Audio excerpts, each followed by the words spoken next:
So Dr. Ang Yong Guan is our speaker this morning. He was speaking on the topic of psychiatry and social responsibility. He's very familiar to us.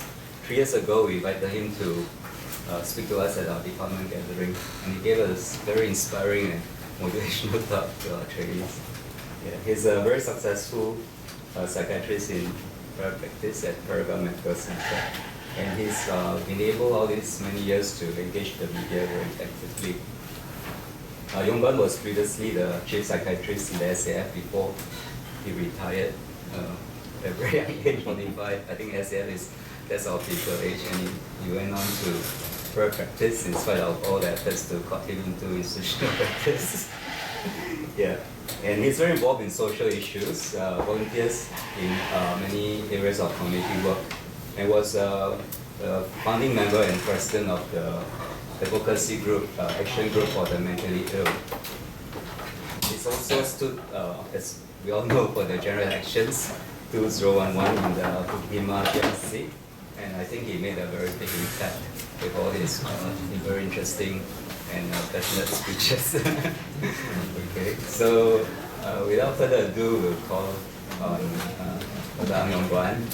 I do expect a big treat from him this morning. Thank you, Dr. Andrew Bailai-Huat. It's so nice to have friends who still remember you and still call you up to give talks.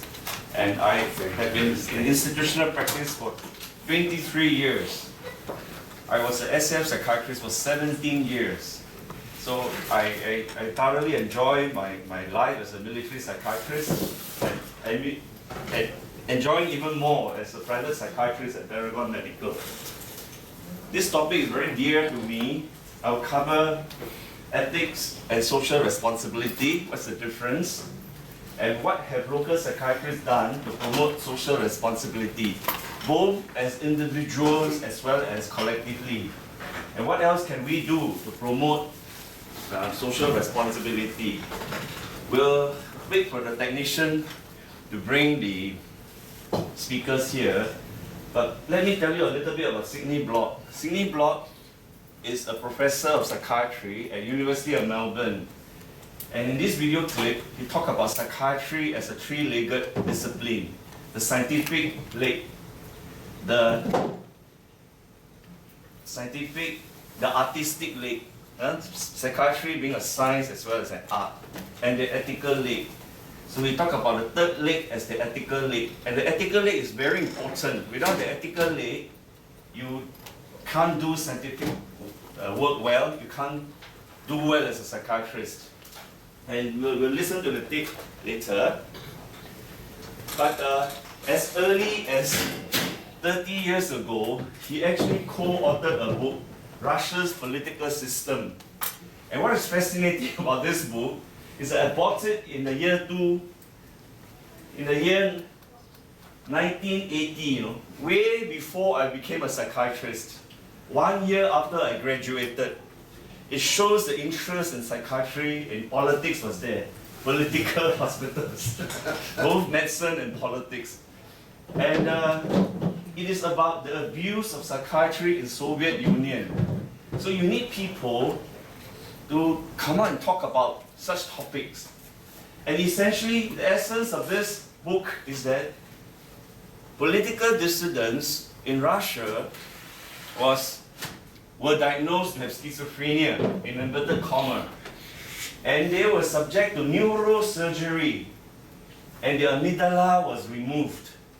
Amygdala is a seat of affection, a seat of violence, a seat of aggression, a seat of passion, which is part of the limbic system. If you take away the amygdala, you are reducing the person to be very docile, domesticated, and obedient. Hail the Russian Communist Party! Hail the Russian Communist Party!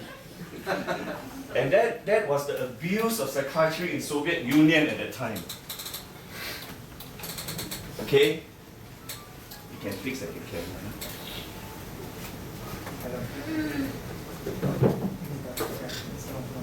Okay, as recent as Newsweek, we need such people around.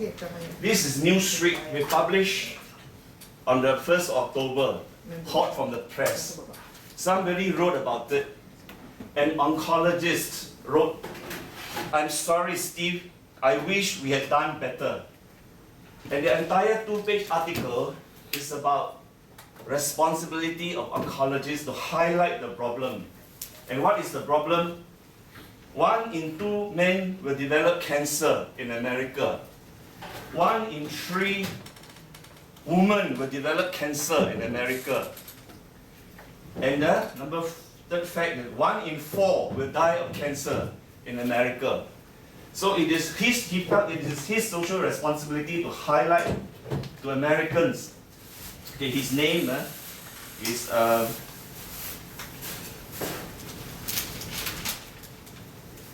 Sudhata Mukherjee.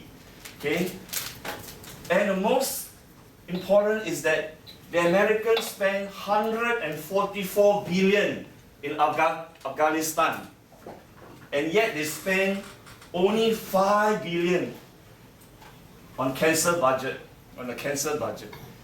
So this is to highlight the amount of money we spend on defense and so little on health. And this is an example of what I call individual responsibility, to highlight to the authorities that is excessive spending on on defense, and very little on health.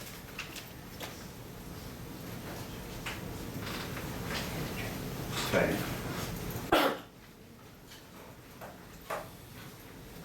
As a psychiatrist, taking a stand, I have to reflect on the nature of my profession, Very what good. it can do, what it can't do, but You hear from the particularly back. how we as a professional group should be open, honest and coherent with those who need our help, and indeed with everybody in the community, so that people can understand where we're coming from, where we're going to, and get a better understanding generally of the psychiatric profession.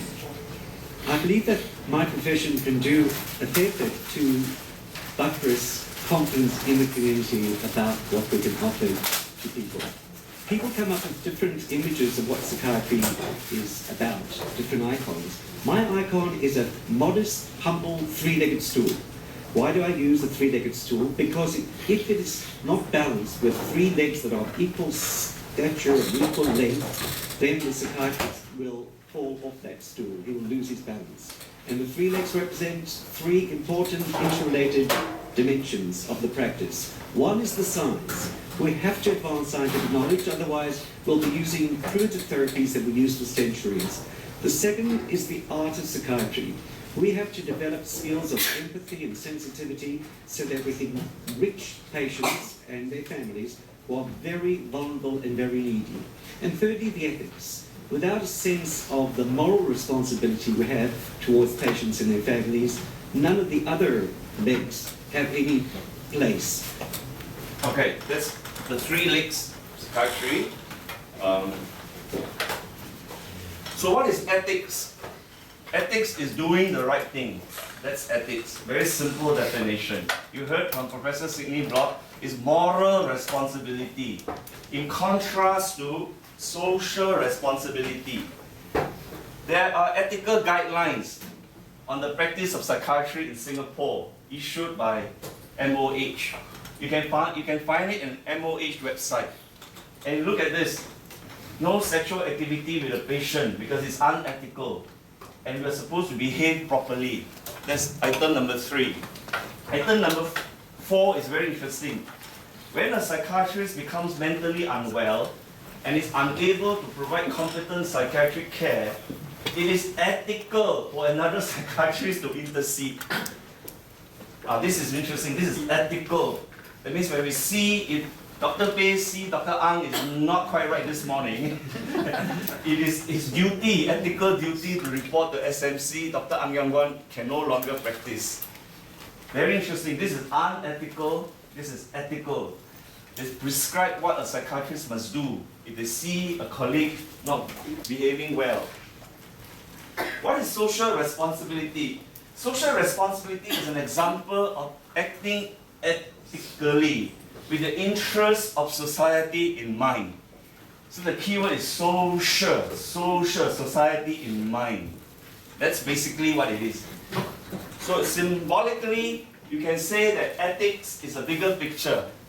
Ethics is a bigger picture. And SR is part of that big picture. And within SR, you have individual SR and corporate SR. Corporate means organizational SR. And lo and behold, do you know, right, we'll wait for that. There's the next slide. The golden rule of SR is do unto others as you would have them do unto you. Treat people the way you would like them to be treated. That's the golden rule of SR, social responsibility. Even our tax collectors have SR. And the SR is support voluntarism, sustain a clean and healthy living environment, and serve the community and the nation. So on the one hand, they collect your taxes, that's fine. On the other hand, they talk about voluntarism, and they talk about serving the community and the nation. And that's the key about SR, social responsibility. Stressing on the word social, social responsibility. CSR is corporate social responsibility. In the military, CSR stands for combat support, combat stress reaction. When we say a soldier has CSR, he's in trouble. He has a stress reaction. But in the corporate world, CSR is about social support to the community. Psychologists, social responsibility, human rights and psychology, climate change, sustainability and psychology, violence, war, and their aftermath, their alternatives. I want to talk about an individual social responsibility. One local psychiatrist, Dr. Joshua Kwa. Joshua wrote to the press about the stress his children are facing in the school system. And he said, resolve unhealthy stress in schools. He even talked about, I have to pay $1,000 for my daughter to receive tuition in Chinese and mathematics. Although my wife, who was a teacher, and I, or not although, because my wife, who was a teacher, and I can no longer help my daughter, as the level of difficulty of the schoolwork are beyond us. It's primary school. Psychiatrists can't even teach a primary school kid. Can you imagine? Now, what I like about this letter, and I call it ISR, Individual Social Responsibility, is that the ministry must roll out specific plans to address this pertinent issue, and parents must come together to lobby reform. This is very threatening to MOE, because subsequent to that, they say there are too many demanding parents. We have to calm them down. We have to do away with ranking, do away with banding, because too many parents are obsessed with ranking and banding. And this is very interesting, which prompted one principal to say, the principal told the press, and it came out in the Straits Times a few days ago, and the principal remembered this particular incident. One mother called me to tell me, my son cannot attend the remedial class today. Can you cancel the whole remedial class? This is in the Straits Times. When I saw it, I nearly fell off my chair. So that others cannot go be ahead of my son. This is in the Straits Times. Okay? So, now IMH replied, Associate Professor Daniel Fan, there has been no significant increase in the number of new cases being seen at the clinic over the past 3 years. Very happy, no increase. Dr. Joshua Kwa, not happy, replied, responded. Visits to IMH clinic don't tell the whole story. You see, this is ISR, Individual Social Responsibility. 3 cheers to Dr. Kwa. He's able to say, so what? Visits to IMH don't tell the whole story. And he even quoted 3 studies. And one of them is that 12.5% have emotional and behavioral problems. And perhaps, again, to have ISR, to have a social component, you must aid them into action. Perhaps the Education Ministry should commission a more detailed study to look into this issue more closely. So that's an example of ISR, Individual Social Responsibility. Dr. Joshua Kwa need not do any of this, need not highlight any of this. Singapore still carry on. The price of fish remain unchanged. But I think he felt so passionate about the topic because his children are involved and he felt that something must be done. Otherwise, more people will be affected. And that's the power of SR, a social responsibility. You felt it, you think that by saying so, more will benefit from the whole thing. Students killed himself, convinced his private parts were too small. The coroner said, therefore, sex education is very important. I think he got a wrong conclusion. It has nothing to do with sex education. It was a delusion. It's very detailed in this report, 19 April 2006. He asked his girlfriend, he's from a top JC, he asked his girlfriend assured him, no, it's not small. He asked his mother said, no, I've been bathing you since young. And compared to your brother, it's not small. He went to his GP. The general practitioner said, the doctor told him his penis was of a normal size for an Asian man and prescribed him multivitamins.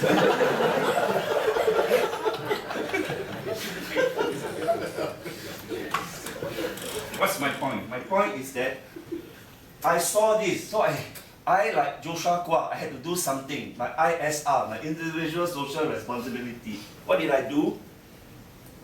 Worse, some psychiatrists say he was suffering from deep depression. Dr. Ang Yong Guan say he could be suffering from a condition known as body dysmorphic disorder. Right on, Dr. Ang? I don't have it. And the press was very curious. Dr. Ang, tell us more about BDD. And they gave me one whole column of BDD. BDD, So I said, look, because of its association with depression and hence suicide, early diagnosis and intervention is crucial in the management of BDD. It's not about sex education. And it's not about just depression. This is secondary depression. Depression due to BDD, not depression per se. So this is, I would say, an example of ISR. And this is, 6 years ago. Okay? Now, collective SR, collective social responsibility. We formed ACME 8 years ago. We just had our AGM, and we are into our 9th year. Alright? We want to break down stigma of mental illness. Many agencies are involved in the care of the mentally ill. You have the restructured hospitals. The biggest, of course, is IMH, 1,800 beds. And you have Mount E, Ward 14. I hope I have Changi here. Changi not there, I'm in trouble. Silver Ribbon Association for Psychiatric Rehab. Now, there are 30 over family services centers all over Singapore, and they have counselors. Some of them are well versed in psychiatric topics. You have CAMI, Caregivers Association. You have a newly formed CAL, Caregivers Alliance, headed by Dr. Sally Teo, formerly from Hougang Care Centre. They are based at Yishun. They have Le Chia, Beng Yong, Dr. Ng Beng Yong from SGH, Dr. Tan Chui Tin, active in Le Chia, and you have Atom. Now I put AGM right in the background. We are not service providers. These all are service providers up front. We look at policy. We challenge the government on policy issues. Not all policy, only policy affecting the mentally ill. If we smell something not right, we raise our hand. Now collectively, not as Joshua Kwa or Ang Yong Guan, but collectively as AGMI, ACME. And I will tell you some of the big issues we have been managed to persuade the government to change. So our aim is to advocate changes in policies support activities in the prevention and alleviation of the suffering of the mentally ill, minimize stigma and discrimination of the mentally ill, but most important is policy changes. So we engage the press. This is Lee Chen from IMH, Dr. Yeo Sim Huat, a colleague in private practice, myself, Chandra Mohan, a lawyer, formerly nominated member of parliament, actively involved because his first wife, he told the public openly, committed suicide because of bipolar disorder. So these are the best advocates for mental health. And this is our invited speaker, Anthony Zipper, and this is a consumer, herself suffering from a mental disorder. So we face the press together. And we will continue to engage them. MediShield doesn't help the mentally ill. Ease the burden of those stricken and their family. Help for the mentally ill. Okay? We were at the launch of Silver Ribbon. Silver Ribbon is another service provider. Dr. Portia Poe, very active in Silver Ribbon. The then president visited our store. We engaged him. He was a former social worker. He showed tremendous interest in the mentally ill population. Gerard E. came to talk about community reintegration of PMI, people with mental illness, a shared responsibility. We had Kim Musa talking about shared responsibility. We organized a walkathon to reduce the stigma of mental illness. CEO of IMH, this is the ex-Chief of Defence Force, General Winston Chu. He came to walk with us up and down Orchard Road, up and down Orchard, 1,000 of us. Don't look down the mentally ill. Don't look down the mentally ill. At the back of the t-shirt is, the mentally ill can lead meaningful lives, satisfying and meaningful lives. So don't ever look down on them. This is the Halima. She was then the head of GPC Health. Okay? Then in 2007, 2 years later, we brought the message to the heartland, to Bukit Batok. She was an MP there. She was so impressed. She said, "Why come to my heartland, come to my Jurong GRC and walk in my estate so that we can highlight the message to the people." Look, this is Jessica. Jessica is the MP for East Coast GRC. And these are all my running mates from my running group. We have newsletters to spread the message. Mrs. Carter, Jimmy Carter, speaking up against stigma and ways to reduce the stigma of mental illness. And we engage policymakers. In our second issue, we managed to get the top 3% on the same issue. Right at the top was PM Lee. Do something to improve the mental health of Singaporeans. If you say you're sick, it's okay. If you say your mind is not so good, then people think something is not right with you. So I think it's good to bring this subject up and encourage people to look at it positively and do something to improve the mental health of Singaporeans. And for the first time, the National Healthy Lifestyle Campaign touched on mental health. Happy Mind, Happy Life on 22nd September. And PMB was there to launch the campaign. The second person is the then Health Minister. Stigma of mental illness is the real problem here. Asians tend to sweep such problems under the carpet and pretend that they do not exist, but they don't go away. See, we managed to get a Health Minister on board and spread the message. And we managed to get the then GPC Health Chairman, Halima Yaakob, show greater compassion towards the mentally ill. On one issue, the top 3, as far as mental health is concerned, are all there. We engage the professionals, the social workers, the counselors, the psychologists. We engage the caregivers. We have seminars for the caregivers. Mr. Chandra Mohan speaking at one of the seminars. We engage consumer. This is Harry Sin. Harry Sin suffered from schizophrenia, went on a scholarship overseas, broke down, came back, wrote a book on schizophrenia and how he survived schizophrenia. This is his lovely wife giving him the support.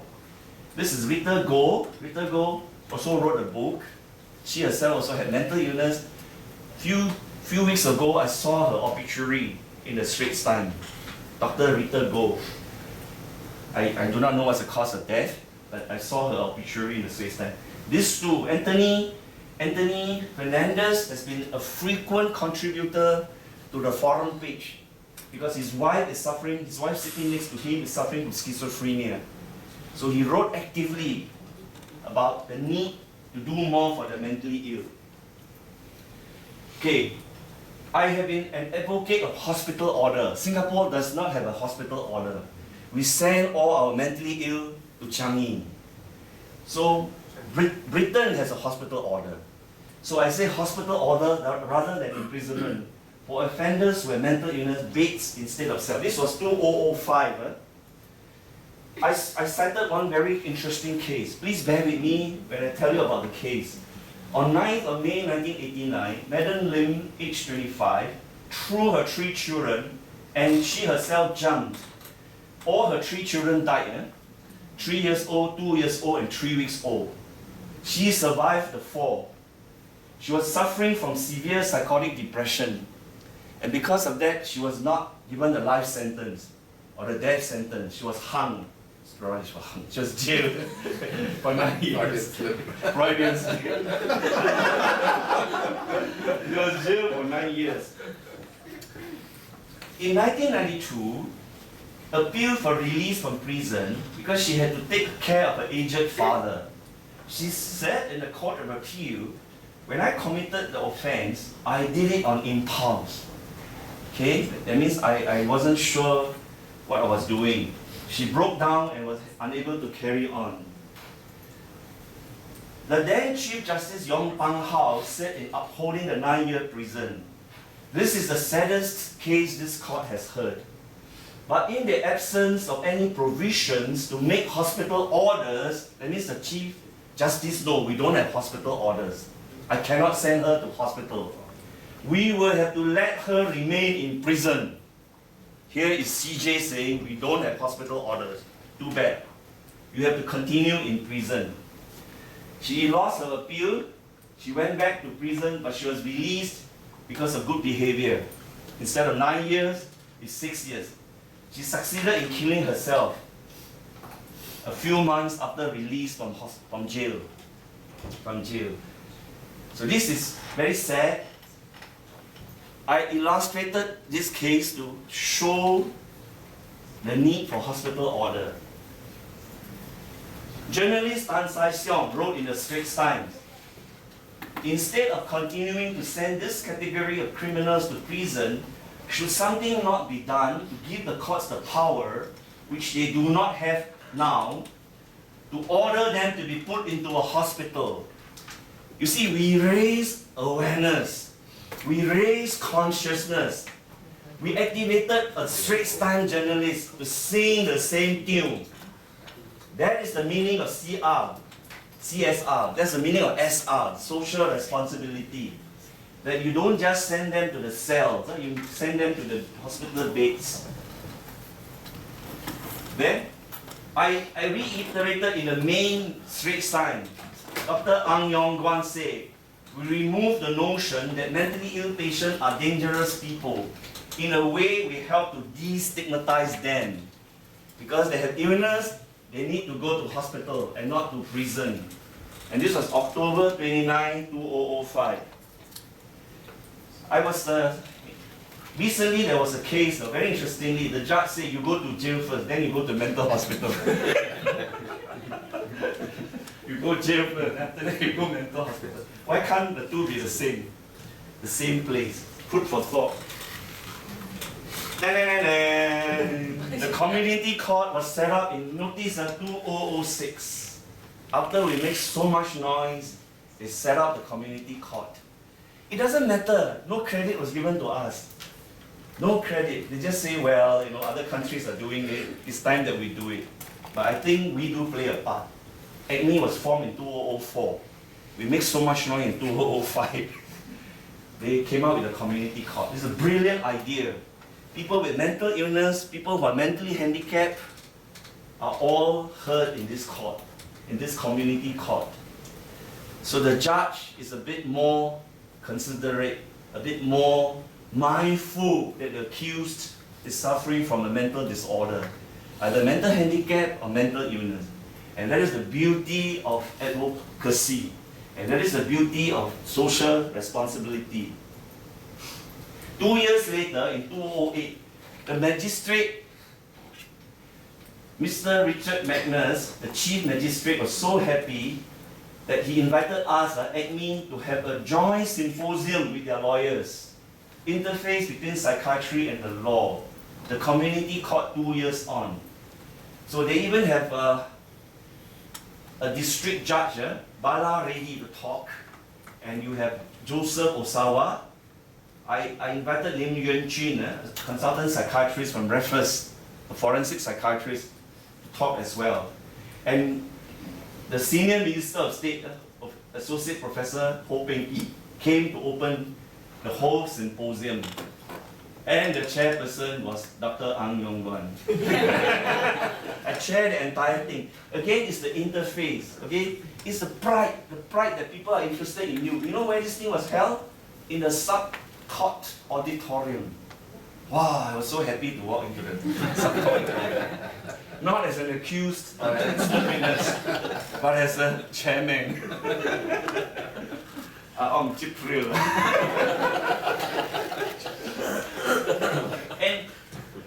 And in October last year, a few months after the general election, I got a call. Dr. Ang, we want you to talk on the role of the expert witness in criminal practice.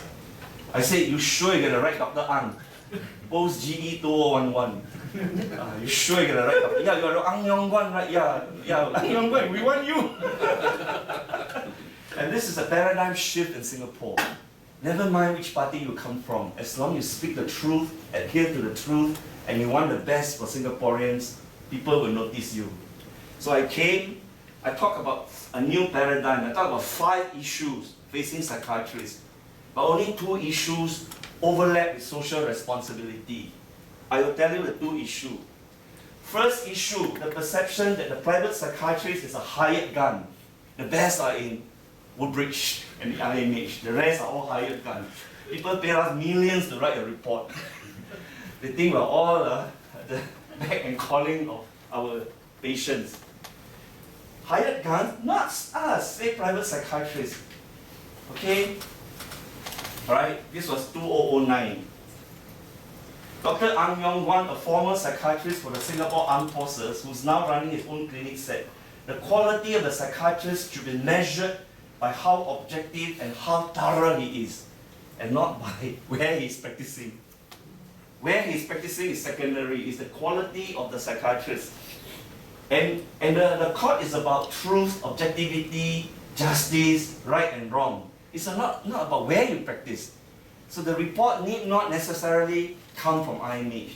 And I'll tell you, the ex-Chief Justice say, what is perhaps more important is the integrity of the people who operate the system. People who make a system fair and just, and not the reverse. Okay? Now, this is a very interesting case. Private prosecution versus Ong Pang Siu. This is July 2010. A bus driver who killed the teenage stepdaughter escapes hanging because of the report of the private psychiatrist, Dr. Tommy Tan. And the court, look at what the court said. The court actually ran down the prosecution expert witness, Dr. Jerome Goh from IMH. Dr. Tommy Tan used Hokkien rather than Mandarin because the accused was versatile in Hokkien. Interviewed more people, more focused on family history of mental illness. So for the first time, you have the Court of Appeal publicly say the defense expert witness, Dr. Tommy Tan, explanation was more convincing. So the idea that you come from IMH, you're the best, cannot hold water anymore. It is the quality of your report and how thorough you are in your report. Same here, even mentally ill, the experts from the same institution, Dr. Stephen Pang, currently still at IMH, the the late Dr. Ang Ling, a psychiatrist from IMH, former medical director of IMH.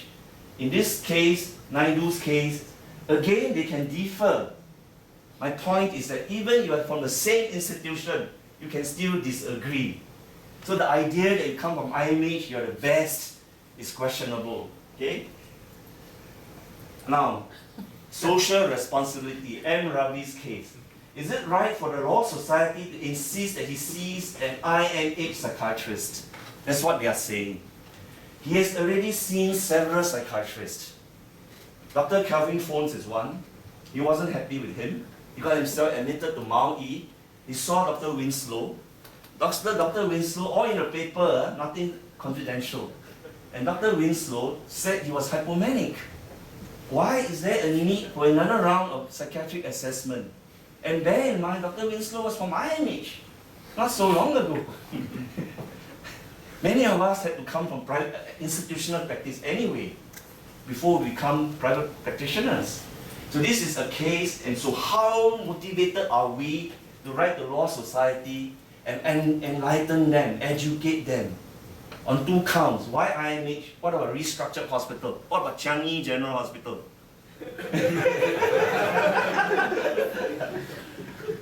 And why this obsession with institutional practice? Okay? At the end of my talk, if I'm motivated enough, I will write on behalf of ACME, as chairman of ACME, to the Law Society. The second issue is, should the expert witnesses from both sides gather to discuss and come up with a joint report to the court? Many a time, psychiatry is on trial, because psychiatry is an inexact science. You heard what Professor Bloch said? Science and art and ethics. So it's also artistic, and art is not objective. So sometimes you see two experts in court, two psychiatrists in courts are disagreeing with one another. And that is psychiatrists on trial. So sometimes we feel that we should gather and come up with a common joint report. And it happened in this case, Goh Li Ying's case. B.K. Raja called the two experts into chambers. She had already been convicted on two previous occasions, 2005 and 2007. The CJ's decision was to allow her to go on probation. This is after her first offense. And CJ said no point sending her to prison. There's no solution to her problem. That was after her first offense. B.K. Raja told Dr. Pang from IMH, come tell me what is kleptomania. Told Dr. Tan Shui Tin, come tell me what is kleptomania. So both went into chamber and explained to him, Your Honor, kleptomania is very rare. Shoplifting may be common. Only 5% of shoplifters have kleptomania. It's an impulse control problem. Oh, I see. Oh, I see. So he distinguished between what is kleptomania and what is a common shoplifting. So he said, I must once again express my gratitude to Dr. Pang and to Dr. Tan, who provided me with persuasive medical evidence. First class. This is what we want to see more often in the court. Not psychiatrists disagreeing with one another. Looking forward, I'm ending soon, looking forward. So what I've done is to cover ISR, individual social responsibility. You see something, you mention it, you raise awareness. Dr. Joshua Kwa, myself, when I talk about BDD, and then collectively, ACME. I encourage you all to do it either collectively or individually. Now looking forward, Dr. Wing's appeal against SMC. Sometimes I wonder whether SMC has common sense or not. I know it's recorded. You know why? Look at here. She was found guilty of providing treatment September 2007. The guideline came out only in July 2008. You cannot retrospectively take somebody to court when the guideline only came out in 2008 and the offense was 2007. It's common sense. But anyway, she won the appeal. Another doctor won appeal against SMC over prescription of benzodiazepine. And he, round one, SMC hearing, he lost. This was 1995. He lost. He appealed, he engaged K. Shanmugam to fight for him. K. Shanmugam is now our law minister and foreign affairs minister. So K. Shanmugam went to give the SNA lecture in 2001. And the citation was delivered by Professor Mary Ralph. Professor Mary Ralph, ONG specialist, told the whole audience, this man, K. Shanmugam, fought for one general practitioner and won the case on the ground of breach of natural justice. This case is so famous, all law students must know this case if you want to pass.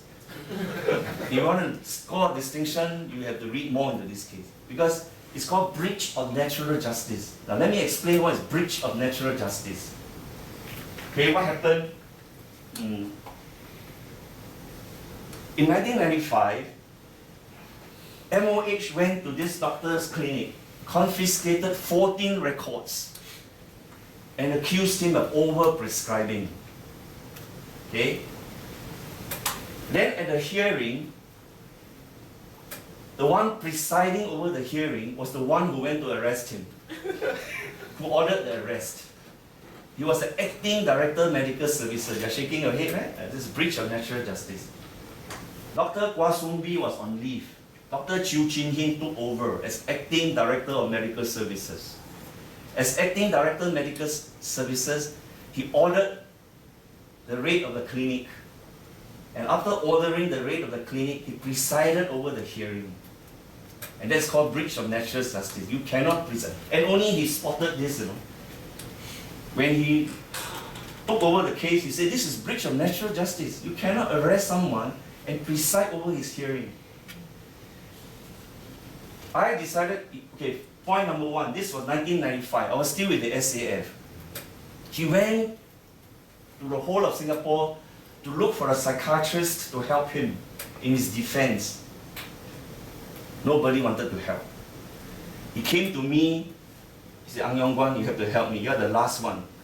You're the last one. I say I'm wearing the rank of lieutenant colonel then. I'm military uniform. I can't help you. But I give you a clue if you want me to help. You write to Director MINDEF, Legal Department MINDEF, who was then Richard Magnus. So Richard Magnus replied, we allow Ang Yong Guan to represent this doctor. He must stick to medical facts. No military matters must be discussed. Full stop. Fair enough. Fair enough. So I went, I helped him.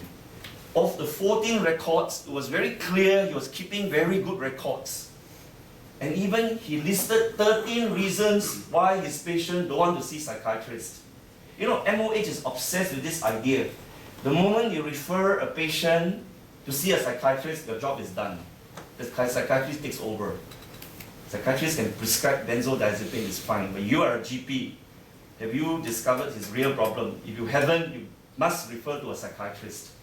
So he found 13 reasons why his patient don't want to see psychiatrists, ranging from too expensive, too far away, I don't have a mental illness, I'm doing 2 jobs, I just can't sleep, just give me some sleeping tablets, benzodiazepine, Valium, lorazepam, then I'll be alright. So he said, not easy. And his records were very well kept. Another doctor tried his luck. Hey, Dr. Ang Yong Guan, help me. I look at his notes. I said, you're selling sleeping tablets. Triangle, insomnia, Valium 30. Triangle means diagnosis. Diagnosis, insomnia, Valium 60. I said, you are selling tablets. Sorry, I can't help you. So even when you help somebody, you must make sure you're helping the right person. So in the end, round 1, SMC struck his name off the register and suspended him. He was made to pay cost. He appealed, and on the ground of breach of natural justice, he won the case. And you know, the High Court judge said one more thing. SMC was asked to pay $500,000 cost. And they say one more thing, you cannot try this doctor again unless the entire SMC comprises new members. That will take 40 years or more. At any one time we have 1 or 2 remaining.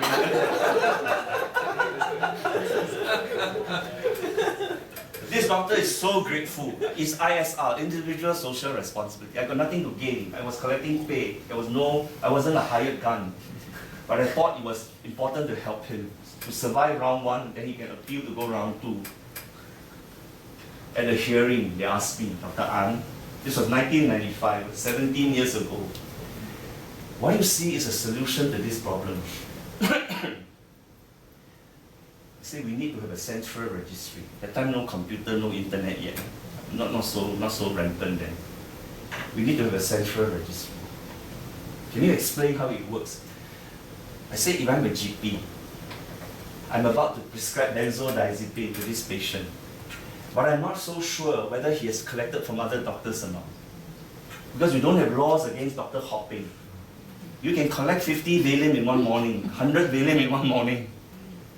So before I prescribe, and I suspect he may be abusing benzodiazepine, I will call MOH hotline.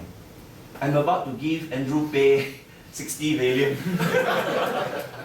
Then the hotline will say, don't give. Dr. XYZ gave him 40 yesterday. You get what I'm trying to say? Yes. A very simple phone call away. No lah, it's difficult lah, calls lah, This was 17 years ago.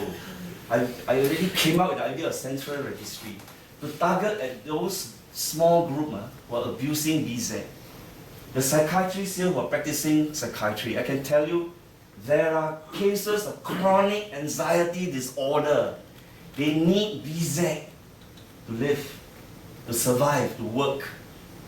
You know the judge, not the judge, the lawyer representing SMT was so unfriendly during the first hearing, held at SGH over Saturday and Sunday afternoon. I was in the dock for 8 hours, 4 hours on Saturday, 4 hours on Sunday. Dr. Ang Yong Guan, don't you think it's irresponsible to prescribe Valium to a worker working on the gondola painting the building? He would fall off the gondola. I addressed the chairman, Mr. Chairman, precisely because he's got chronic anxiety. Without the Valium, he won't be able to be working on a gondola. Is that so? Yes. Based on my clinical practice. Another point. Dr. Ang, you are selectively quoting from the literature. Of course, I'm quoting those in favor of my client. Then another, you know who was on the other side? SMC. They got a top gun, Director Woodbridge Hospital, Dr. Teo Seng Hock. Professor Teo Seng Hock was on the other side, advising them. So I say, well, your expert witness also quoted selectively. It's a fair game. I will quote what I would think favor my patient, my client. So ladies and gentlemen, I brought this up to tell you SMC is not always correct. And this was 17 years ago. And recently, again, found to be wrong. Okay? So common sense is not that common after all. Not commonly available after all. So is there a better alternative? Now, you know, we are going to have a central registry requiring all doctors to register any patient on BZ. There are 11 items, 11 drugs, including Stilnox. So the moment you put a patient on Stilnox, you have to call the central registry. This is what I call an overkill. From a very simple method, identifying a small group, they are now saying everyone, you know, we had dialogue with the health minister, Mr. Gan Kim Yong, 3 tables of psychiatrists at medical alumni, talking about this problem. I was on the central table facing him directly. I said, central registry will not solve the problem. It is for all patients. It should be only for a select few. You know what's the problem? 5 to 6% of general practitioners, according to MOH, are benefiting from selling benzodiazepine. And they are afraid this 5 to 6% will become 50, 60%. I don't think doctors behave like that. There will always be a small group. I always look at my 5 finger, the bell curve. There will always be black sheep in any trade, in any place. But please don't, because of a few black sheep, swing the pendulum to involve the other 80%. And this is what they are doing. I hope they don't do it. Because there will be repercussions. People will go to JB to buy medicine, buy from the internet. And there will be a lot of other issues involved. Can you imagine a famous man coming to my clinic and can't sleep because of jet lag? Before I prescribe, hello, your name will be in the central registry. Ooh. And it's my duty to tell them, you know. Okay, so I'm sure there's a better alternative. Again, SR, social responsibility. We have to continuously champion for an alternative. Another topic looking forward, should caregivers be held responsible? One person wrote to the Straits Times on 2nd of August. He was punched by a mentally ill patient. And he's very angry. The incident has convinced me that while the mentally ill should rightfully be protected by the law, those in charge of their care must be held responsible for a mentally ill person's misdeeds in public, especially if they are violent. Should they be held responsible? I think the debate goes on. We have to explore this topic further. Okay? It's like if a child misbehaves, do you punish the parents? It's the same kind of argument, right? Okay, then insurance coverage is very, very limited in Singapore for the mentally ill. We have to champion for more insurance coverage for the mentally ill. And then we have to be on the lookout. Summer schizophrenic sale. 30% discount. Should we allow such? Actually, we went to the shop. We gently told them, "Come on, don't use the word schizophrenic." Crazy sale. Crazy also not so good.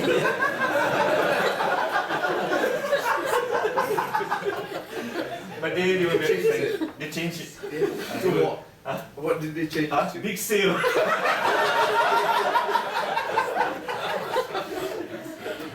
So conclusion,